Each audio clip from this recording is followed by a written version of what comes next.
Hello. This is Friday, April the 12th, 2024. This is a sideshow. I'm Theodore Parker. And in this part of the country, Lexington, Kentucky, the temperature will be going up to 55. Rain and wind, highs in the mid-50s and lows in the low 40s. Rain possible after 12 p.m. Forecast to be a busy hurricane season. Expect tomorrow in this area to be the next dry day. Noticeably cooler than yesterday, down by 13 degrees. Presently, the temperature sits at 49 degrees here in Lexington, Kentucky, and feels like 44 degrees. Sunrise today was at 7:06 a.m. Sunset will be at 8:11 p.m. The wind is moving at 16 miles per hour. And the air quality index is good at 39. Again, this is a sideshow. I'm Theodore Parker. If you're watching this sideshow on Facebook or Instagram, don't forget to like, comment, and share. Talk about it on WhatsApp.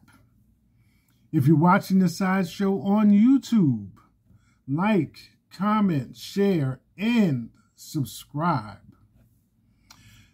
Don't forget about the sideshow coffee cup. As I like to say, 11-ounce black ceramic with the sideshow logo on it in white letters. Dishwasher safe. Good for all beverages, hot and cold. Buy from me for $17 plus shipping and handling. Worldwide, globally. Pay me through Cash App, $TR Parker 1. Also, like to take the opportunity to remind you that if you would like to support the sideshow in a monetary fashion, you can use my PayPal account, Theodore Parker, at Theodore Parker 902 with PayPal. All donations are welcomed, big or small, and support the sideshow with your money and financial donations. If you decide, out of the goodness of your heart and your own financial circumstances, to donate anything above $600, you can consider it a charity write-off, a charitable donation toward an organization of your choosing. Now, Friday, weekend. Heading into the weekend, some of the lead stories are as follows. Kentucky fans want Mitch Barnhart fired after Mark Pope hire. Kentucky fans are feeling it right now after John Calipari is decided to go to Arkansas. Kentucky Athletic Director Mitch Barnhart is now on the good side of many Wildcat fans at the moment. Barnhart's decision to target BYU head coach and UK alum Mark Pope as the school's new men's basketball coach, after more prominent options disappeared, has elicited plenty of negative feedback on X/Twitter.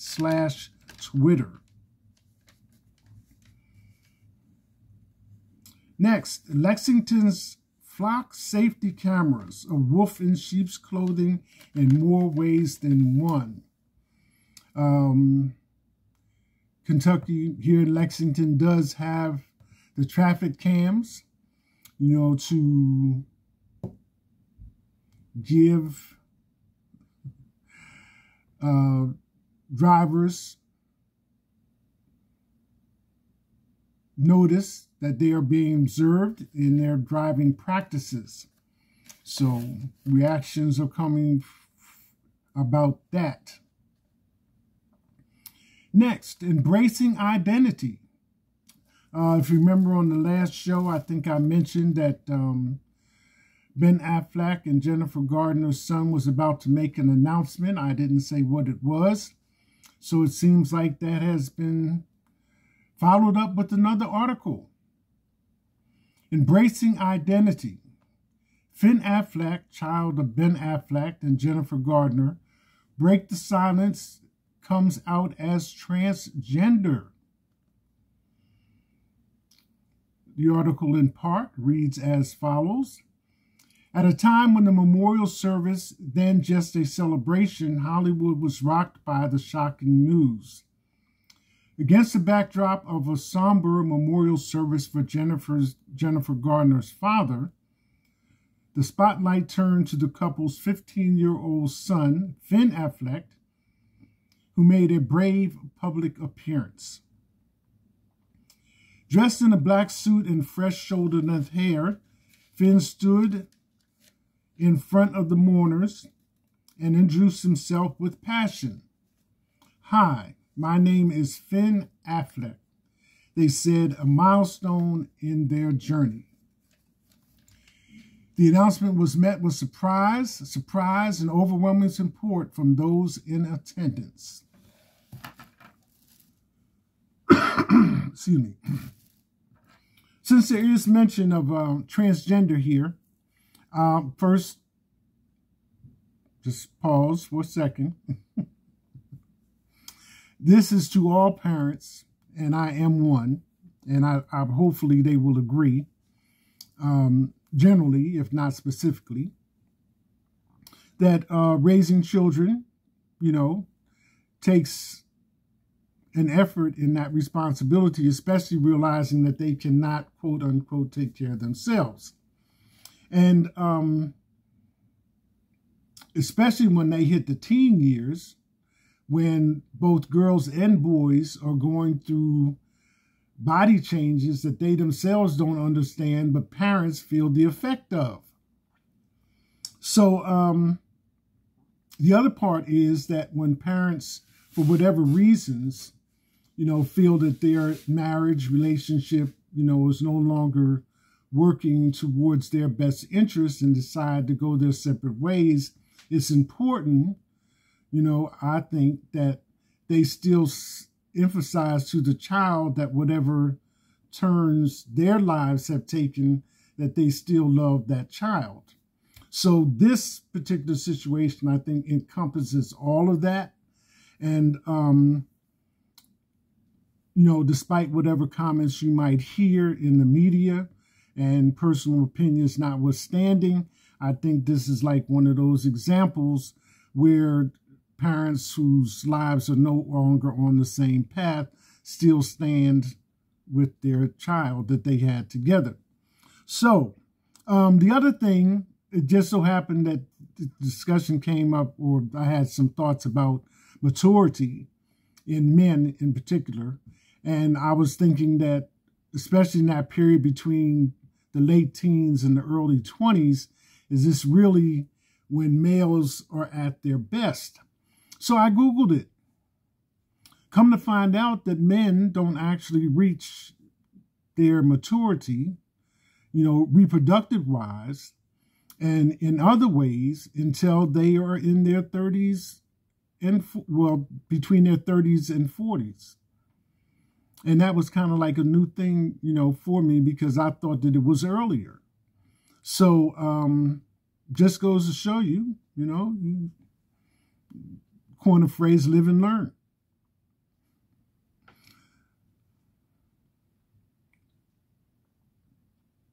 Next, Indiana State University criticized for weak response to white student who believes black people are not country. These stories kind of embrace and encompass a lot of different facets. So this article, one student took to Yik Yak, a social media app for students. A Twitter repost of the racist rant identified the student as Asa Blanton, a nursing major at the school who had no issue putting her unfiltered racist views on display. "I'm sorry, but if you're black, you're not country," I don't care. The student said, I wish I meant that in the nicest way, but baby, I know you were raised in the country, or your grandparents were, but they were picking, okay? She added, they weren't planning. They just keep that in mind. They weren't making money. They were getting sold for money. You ain't country.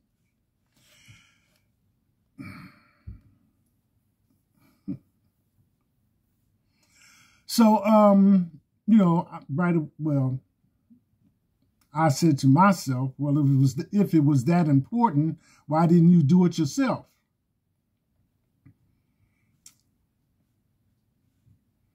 And history speaks for itself. But it continues. Blanton's tyrant appeared to be in response to the success of Beyonce's record-breaking country album, Cowboy Carter, which made her the first album by a Black woman to top the country charts. She also debuted at #1 on the Billboard 200, making the biggest sales for an album in 2024. So the school's response was they have a long history of inclusion and diversity, and they were aware of the student statement, would continue to monitor it as they looked into it further.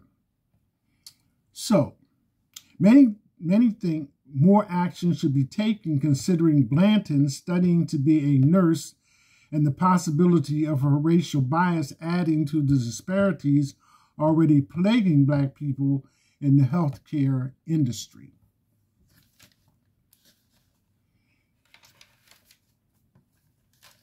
And this was at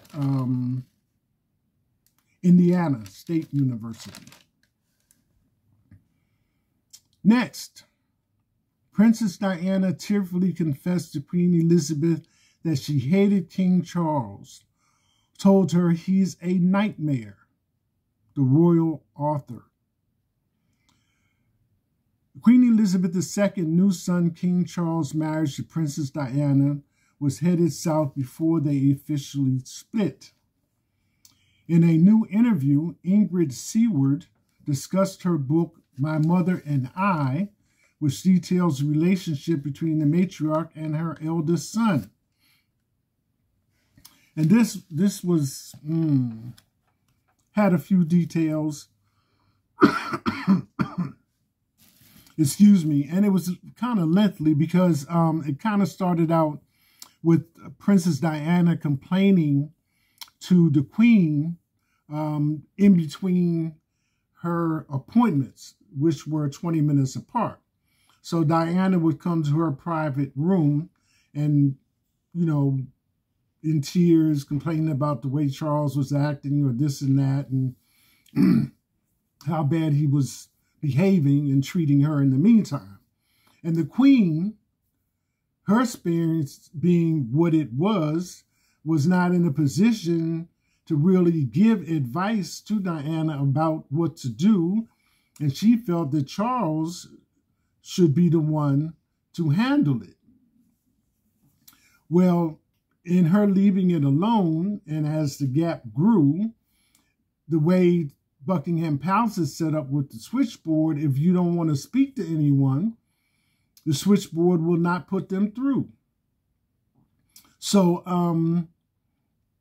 the author mentions that Charles and Diana was 19, and to quote the author, a naive 19, and Charles was a decade older than her.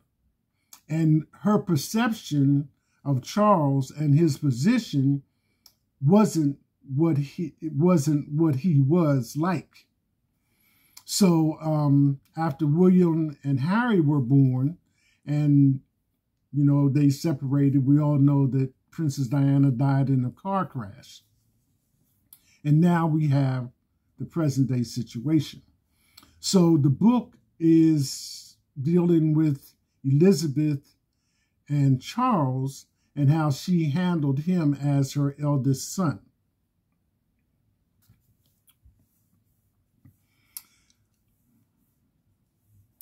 Next, Mark Lamont Hill says O.J. Simpson killed 2 people in cold blood, but his acquittal was necessary in racist legal system. And Mark Lamont Hill is a CUNY professor and a media personality. I kind of looked it over, but with the lead paragraph and everything, I didn't really delve into it that much. But we know that it's in the media headlines that O.J. Simpson has passed away after a battle with at 76 after a battle with cancer. And any of us that are of any age has periodically seen his name hit the news for various things. My comment would be, all that being said, is that O.J. was the juice on the football field.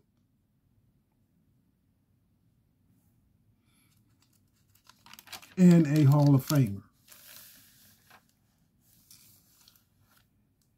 Elon Musk guesses AI will be brighter than people by the end of 2026, but there's a 20% chance it might end humanity anyway.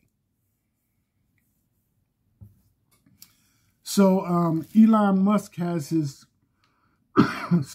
own irons in the fire in regard to AI, medical procedures and things of that nature. But his comments are based on the fact that the smartest minds in the country are pooling their ideas to make AI work. So with that in mind, that is the basis for his comments. Whether or not it proves to be so, as some people predict and urge, justifiably so, from early things with Meta's jumping into the metaverse and, test runs showing that some of the responses in AI have been racist and biased, and going on from there, and reports of experiences with Meta based on AI. A woman's shopping experience where she actually got raped by some of the people in the metaverse at the mall and so forth and so on. And it was at that point that they cut off the lower portions of the images or